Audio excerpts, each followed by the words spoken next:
Thank you for tuning into the Buyer's Guide podcast, where we talk all things property and finance. My name is Peter Mastroianni, the founder of the Buyer's Guide, and in today's cast, I'm fortunate to speak with Gennavieve Lyons from Lyons Property Mentoring. Now, Gennavieve has an awesome story to share, from her rural Queensland upbringing to her adventures overseas to graduating high school, working 3 jobs, to buy her first house at 18. By 21, Gennavieve had properties in 3 different countries, and by 25, she was able to retire from the workforce to live off her investments. And the rest is history. Now, Gennavieve continues to remain active in the property space, both domestically and internationally, whilst running her property mentoring business. Gennavieve and I, we sit down and we discuss many things, from bringing a fierce attitude to life and investing, right through to flipping properties in the good old US of A. So, let's get to it.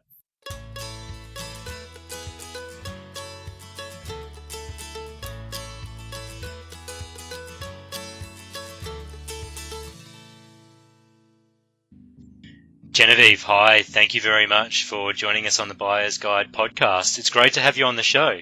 Thank you so much for having me. Oh, no problems, Gennavieve. I've enjoyed our conversations, particularly around purpose and goals and mindset that you've shared with me in the past. So for our listeners, perhaps why don't you tell us a little bit about yourself and about what you do? Absolutely. So, as you said, my name is Gennavieve Lyons, and my absolute passion in life is property, which is why we're talking, I guess, at the end of the day.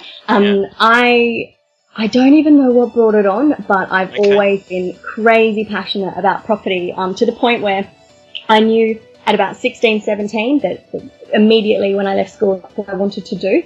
And I ended up straight out of school after graduating. I worked myself 3 jobs, 7 days a week, sometimes all the jobs in one day, to get my first house at the age of 18. Well done. And then it kind of just, I guess, spiraled from there, but spiraled in a good way. I've just kind of gone from there, and then to the point where I went, okay, I've mastered Australian property. So by the age of 21, I worked my way towards overseas investing, and at 21, I bought my first American property as well. Okay. So now I've got both. I've also got a block of land in Scotland as well. I may as well throw that in there too. Yeah. So obviously Australia is my home, and that's where my passion for property is, but I've also branched out a lot more as well. Okay. What took you overseas at the time? I guess that's a pretty bold move, particularly going from being 18 and acquiring your first home domestically to then go venturing OS. How did that all come about? I very much like a challenge. Understandable, yeah. I'm definitely the kind of person where if someone tells you no, I basically just say, watch me. And when it came to that, even when it came to buying my first house at such a young age, you know, I'm not the first person to do it, and I won't be I won't be the last person to do it. I'm already training up my sister. She's 18 now as well. So I've already got her. She's like my little apprentice at the moment, and I'm training her up to start as well. Yeah. She'll probably end up more successful than me, given her passion as well. But I had so many people, whether it was my first property or my first one overseas, or even now when I try and do my next venture, so many people turn around and say no. There's so many naysayers out there.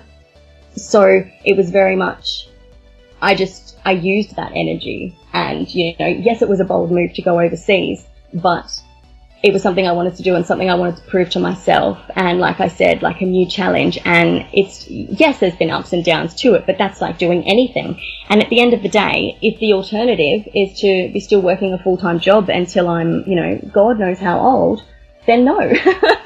I say no to that, and I'm so glad that I've done what I've done. And now I get to help other people do the same thing. And what is that exactly?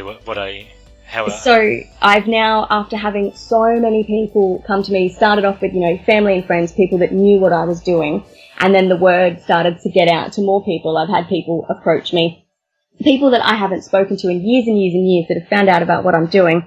And I ended up just having so many people approach me to know more about how I was achieving, you know, my property investing, or, you know, what my new goals were, or how they could incorporate that into their own lives.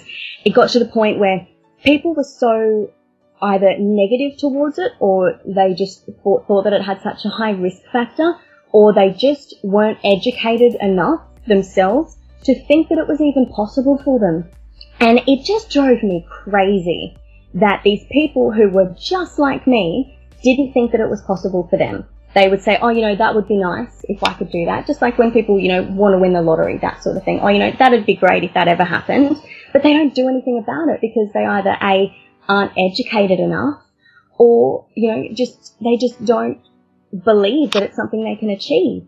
And it just got to the point where I went, no, I am so tired of people thinking that they have to stay in a full-time job, or that they just don't, they don't believe that they're good enough or talented enough to be able to do something like this.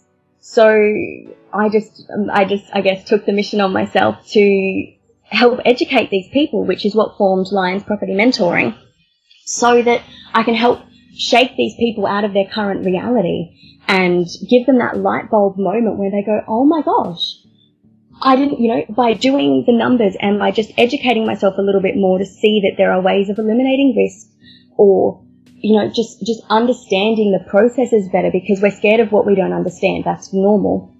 These people are you can see the change in them. And, that's so why I do what I do. It's such a beautiful thing when they go, you know what? I want to go for this. This is something that I can do myself. And then you watch them and you watch them learn and you watch them take on the information that you're giving them. And all of a sudden they're producing these results. And I have people come back to me and go, Jenna, I didn't think this was possible. And then they get that property bug, as I call it, and they're just ready to go again. And they just get hungry for it, which is why I've always called, my company the Fierce Approach to Property Investing. Because with the Lyons sure approach, does. Yeah. It sure does. I think my last name has got a lot to do with my personality. I think I've really taken that and run with it because, we're strong, we're fierce, and, we get it done. And I pass that energy on to whoever will listen to me. And, they get results as well. And at the end of the day, that's why I started the company. Like, I'll make my own money through property investing. That's not why I do it. I do it to see people be able to achieve the same thing. And it's the best feeling. You've spoken, I guess, a lot about mindset and the naysayers and the negativity and haters are always going to hate.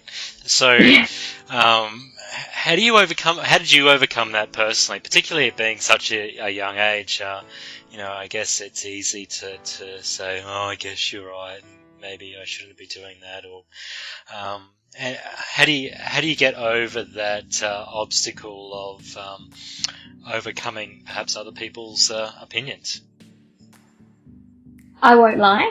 When I the first person, I think, when I started investing in the US, it was, I said, yep, I'd read a couple of books and went, yep, this is what I want to do. And I was so fired up. I remember waking up in the middle of the night going, this is what's going to happen. And I just got such a fire in my belly. And when I want something, no one else can tell me otherwise. I don't know where that's come from. That's just, a part of who I am. And now that I talk to so many more people about this and I help them, not everybody is hardwired like that. So I guess maybe that's, an advantage I had in the beginning. But don't get me wrong, when I started, especially with the US stuff, I had accountants, bank managers, friends, family, basically anyone I told, because it was such a different concept at the time. Everyone had something to say on it, and all of a sudden everyone becomes an expert, when really all they are is they're scared, either for myself, say to lose money, or scared that I'll become successful, but they were too scared to do it themselves. So yes, a lot of the stuff I do is teaching people, because I've been through it. I've had people, hound me saying that it's not going to be good enough, or, even myself saying sometimes, I won't be good enough. So yeah, don't get me wrong. There was times when I'd come home and I would bawl my eyes out if I just had people, especially when I was so young at the time, to have people tell me no, I couldn't do something when that was all I envisioned, to do. This was my path. So to have people knock you down, it happens in every aspect of, everyday life. People deal with it differently. But I think it's just staying true to yourself. And it's irrelevant. And I got to the stage where I remember I had a bank lady say to me oh, are you sure what you're doing it's not a scam, or it's not this, or it's not that? And she just turned her nose up at me. And I've gotten to the point now where people like that, I just let them go, because some people want to learn and some people just want to reject whatever you're putting in front of them, because unfortunately they know no different. So at the end of the day now, you kind of just walk away going, you know what, I hope you enjoy your full-time job, because at least I'm out doing something different, and at least I'm out trying to make a difference, because what I do doesn't just impact me, it impacts so many more people that I help.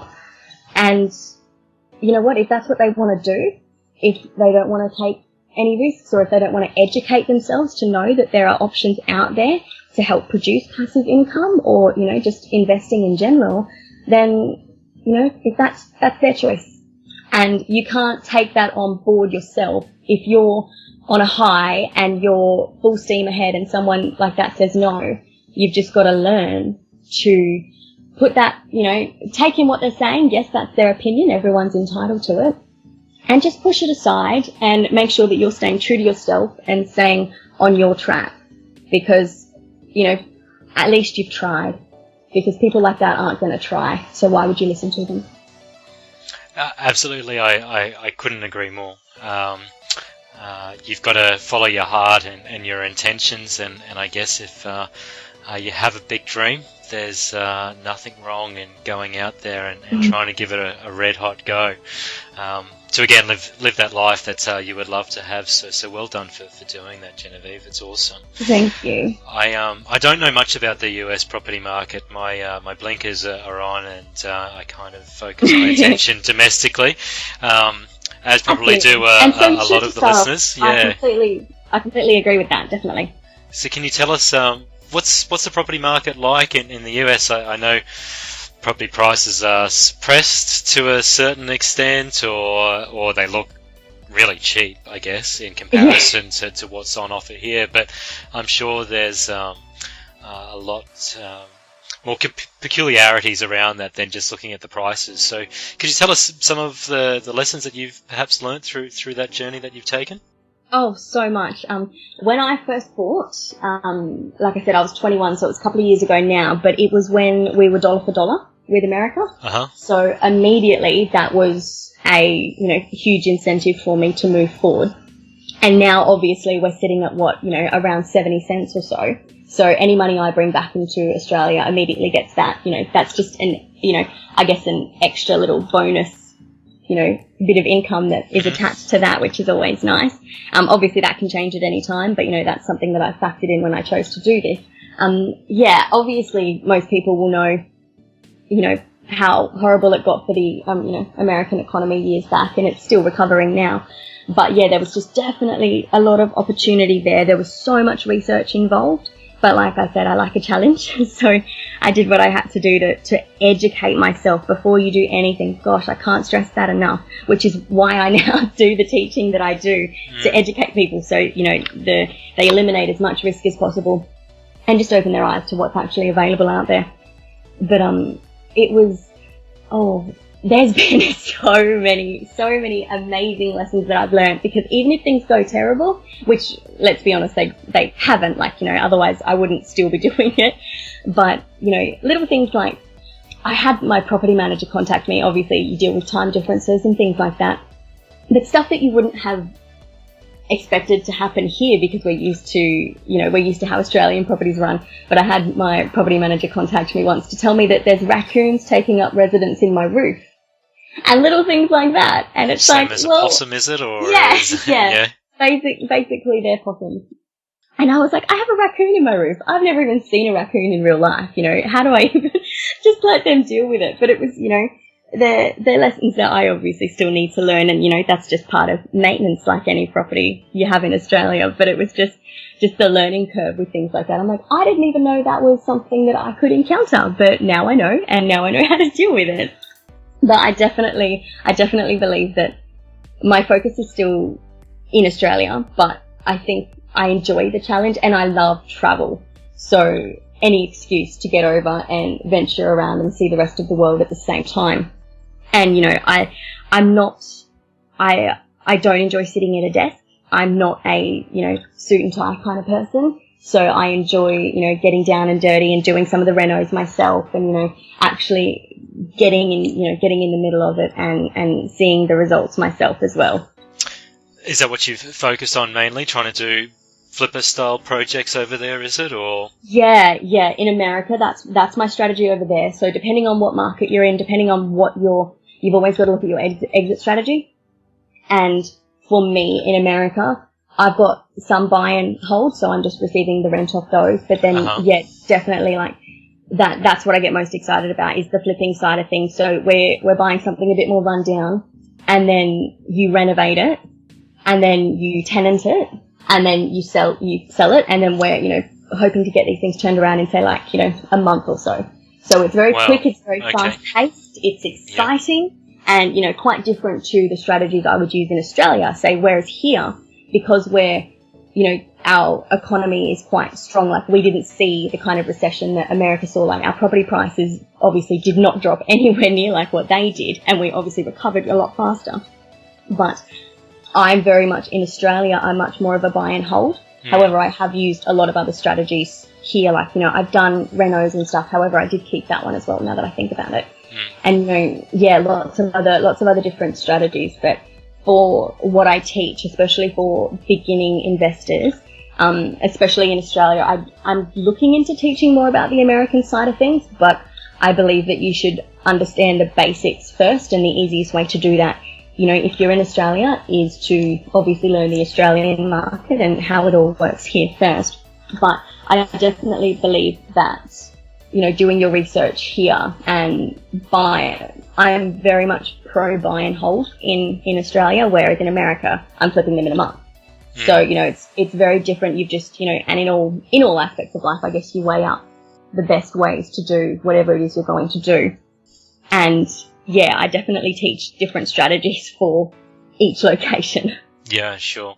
And that's a particularly important thing because no two markets are exactly ever the same. There's always different investment grade locations and investment grade properties within those locations as well. So couldn't agree more about the research element.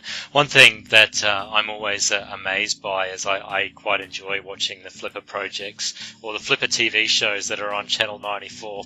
And aren't they great? Yeah. I'm always surprised because they buy the house for, I don't know, say it's $100,000 that they're buying it for, and they put in $50,000 or $75,000, and then they have a market resale value of $250,000. So they're trying to do it quickly and make a good profit on it within that month or 6 weeks. They don't seem to get a lot of pushback from potential buyers, and I say that in comparison to Australia because domestically, if someone knows that you've bought the property not too long ago and that you've put some money into it, they tend to try and beat you up on the price a lot to get it back to what the original payment was for it. Is that the same in the US market as well, or do they have more an appreciation of the work that's actually gone into the property and probably what its now comparable value is? I think that, yes, to answer your question in a nutshell, but I've also found it's very different between if you're buying an owner-occupied property or if you're buying an investment property. So a lot of the stuff, like, I've got a duplex at the moment that I'm looking to sell. And when I spoke to my property manager in America about it, one of the first things I learned and what they taught me is in regards to investment properties, to get a rough idea of value, they work out 5 times the annual rent is a rough ballpark figure of what the property's worth. So it's very different to say like you're owner occupied. So if you want to sell, say, an investment property, he said that the first thing we need to do is make sure it's tenanted, because people want to know, especially if it's investors buying, that it's an investment, that from day one, it's a solid investment and you're going to be making money immediately on the way in.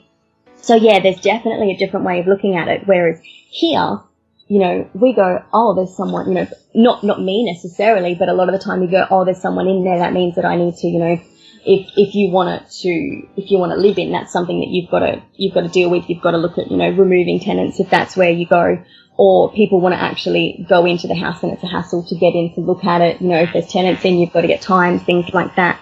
So yeah, there's just a very different way of looking at it between countries, that's for sure. Yeah, that's great. So we've mentioned research, and if I was a mentee within your mentoring program, what perhaps would you be talking to me about in terms of being a beginner as a property investor? What would be your hot tips to share for someone perhaps looking at starting off their property investment journey?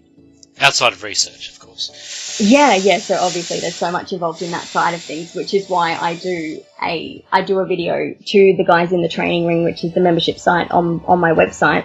I do a video that goes anywhere between, say, 20 minutes to half an hour every single week, so that because there's so much to cover, and say you go to a seminar or you get a DVD, that kind of thing, you're either trying to get, if you're at a seminar, you're trying to get all the information in, the space of a weekend. And just the retention of that is just, the percentage is going to be so small. So I've structured it. You leave and you take a couple of notes. You look a week later, and you don't even know what your notes are made out on. I still do it for some reason. So do I don't know why. I went a couple of weekends ago to a property seminar for the weekend, and I've looked at my notes now and gone, well, lucky I already knew what they were talking about, because if I looked at these notes now, I wouldn't have a clue.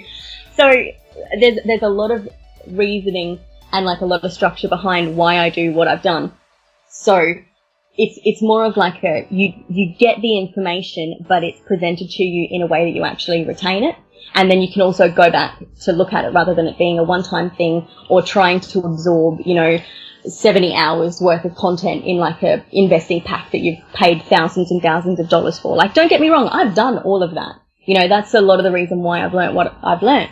But for people first starting out, like you said, you're going to receive information like that, and you're not even going to know how to apply it or where to even begin with it. So definitely for starting out, you need to get your head in the right place. You need to understand that, there's going to be fear, there's going to be greed.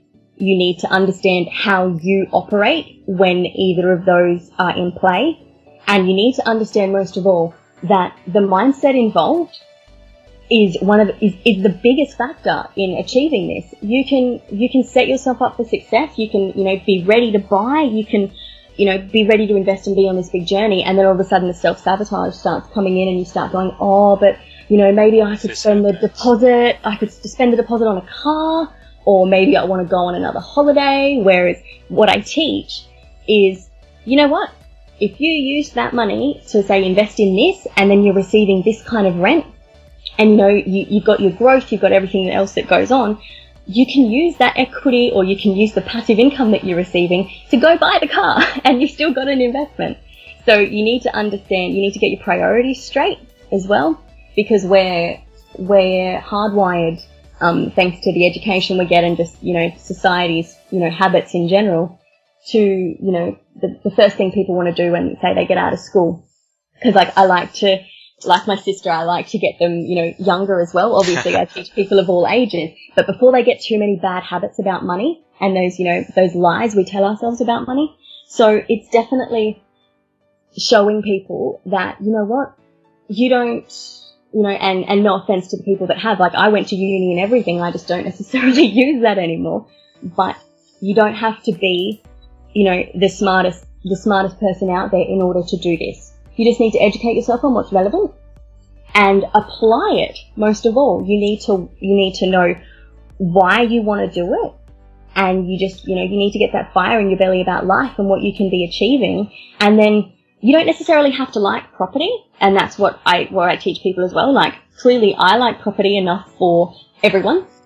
So if you listen to, the teachings that I present, and, the main thing I also teach is to help people recognize what's a good investment, what's not, how they do these things for themselves. I don't have, say, I don't have a development person that I've got, a referral agreement with or anything like that. I'm not selling, products in that regard. What I'm doing is teaching people how to know if that developer is a good person to deal with, what things to look for, what things they need to make a good investment, and then they can then go for and make those decisions themselves because they're educated on it. They're not just going by what someone else has said, that's someone that's selling a product, because clearly those people are going to be biased, whether you want to or not. So yeah, the initial things that I definitely teach people is just to make sure that you're starting with the right foundations. I don't just go, hey, you're going to buy this property. No, you need to know why you're buying it and what's involved and, you know, how you even get to that point. So it's definitely like you've got to be committed to understanding how it all works. Like anyone can just go out and buy a house. That's easy enough done. But actually making it a strategic investment is a different ball game. So just to differentiate between the two and to just know that you need to educate yourself and you need to understand how you operate before you go forward and do these things. Otherwise, not everyone, it's easy enough for everyone to do, but not everyone can necessarily handle, you know, what's involved in terms of, you know, I'm talking big portfolios. I'm not just talking one house. Like, you know, I teach people, you know, some people may only want to buy one house and that's fantastic. Good on them. But then there's people like me that, you know, if people ask me, how many houses do you want? My response is usually all of them. I don't have a set number. So, you know, and it's that results based, I guess, training as well from someone that is so passionate about it that, you know, like now I could talk about it all day and to just pass on that fire and that energy to other people to see that they can do the same thing. And like I said, you know, they don't have to like property. It's the results you get because of property. So it's the money that you make and it's setting yourself up for retirement, or it's just achieving that bit of passive income. So say you can go from a full-time job to a part-time job, or maybe change the line of work that you're in because you're not so stuck in your current position. You're just setting yourself up for a life that's using a bit more it as a vehicle to pursue other means, I guess. Yeah, definitely. So how can people find out more about Lyons Property Mentoring?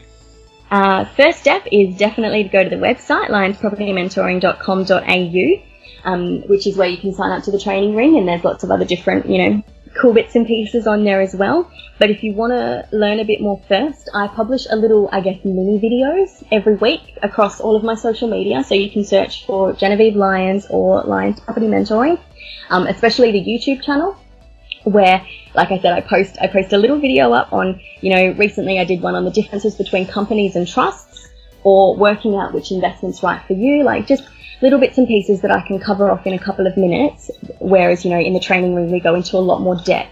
But the little videos just help people, you know, it helps, I guess, start that conversation with, oh, okay, maybe this is something I can start thinking about, you know, it progresses from there. But it's also got a lot of, you know, really good, really relevant content as well.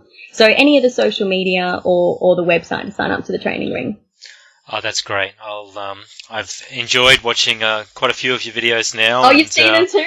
Yeah, I've seen a few on your Facebook pages there. So keep up the posting. It's some really good content there. Well done on that. Thank you. Thanks for telling us and sharing with us your story, Gennavieve. It's great to have you on the show, and look forward to having you again, hopefully on some future podcasts. Yes, definitely. Thank you so much for having me. I appreciate it. No problems. All the best. Thanks a lot, Gennavieve. Bye-bye. Thank you. Bye. That concludes another episode of the Buyer's Guide podcast. Thank you for tuning in. And again, be sure to check out Gennavieve Lyons through Facebook, her YouTube channel, or visit lyonspropertymentoring.com.au. And be sure to subscribe through iTunes because we've got an awesome lineup of future guests still to come onto the show. And for all your property and finance solutions, be sure to check out www.thebuyersguide.com.au and our soon-to-be-released site, rentvesting.com.au, which we're really going to pull out all the stops for. You're going to be excited to see that. But, look, until next time, bye-bye.